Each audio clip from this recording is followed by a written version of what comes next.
Shalom. This week's Sedra is Sedrat Lech Lecha. This week's Sedra teaches a fundamental lesson in how a husband is charged to treat his wife in the Torah. Our Sedra discussed Sarah's inability to conceive. Sarai, which was called then Avram's wife, or he was called, had not borne any children to Avram, and she had an Egyptian handmaid named Hagar. And Sarai said to Avram, "The Lord has stopped me from bearing children. Please be intimate with my handmaid. Perhaps she will have children, and I will be built up from her." And Avram listened to Sarai. In his commentary to this episode, the Ramban wrote that Avram needed and wanted children, but he didn't take another wife without Sarah's permission. When Avram did take Hagar as a partner, he did it only for Sarah's honor, so that she could raise children of her own.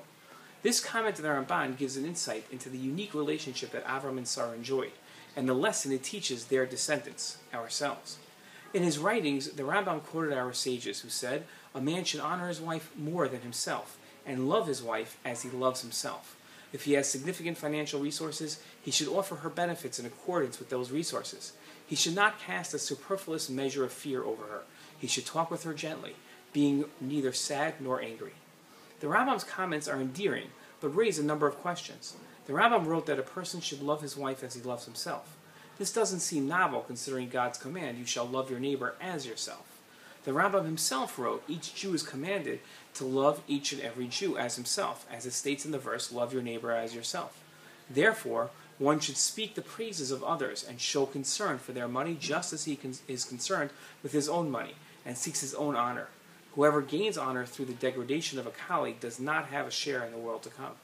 Why does the Rambam feel the need to say that a husband should love his wife just as he loves himself, if a pre-existing command already charges a husband to love his wife as himself? The Rambam also wrote that a husband shouldn't cast a superfluous measure of fear over his wife. We just saw that.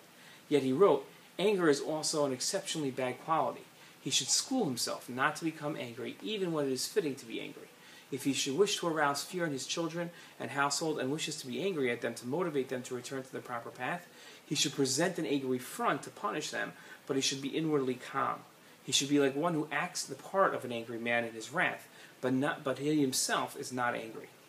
It seems the Rambam's warning to a husband not to exercise superfluous anger at his wife contradicts his earlier warning not to get angry at all. How do we understand the Rambam's approach to anger?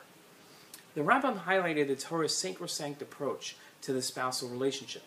The husband and wife relationship is more than a partnership or even love. This relationship is unique in its role in the great Jewish tradition and community. Therefore, conventional Torah laws like loving your neighbor or normal self-control don't apply. Much like the giving of the Torah at Har Sinai reset the laws of the world, a marriage resets the relationship between two people. No longer a husband and wife, two Jews relating to each other. They are a sacred unit, governed by its own set of laws. Avram and Sarah understood this, and Avram was willing to do anything Sarah wanted in order to afford her the proper honor she deserved as his spouse, even if it meant taking on another wife to give her children solely for her benefit, something that he wasn't naturally willing to do. Shabbat Shalom.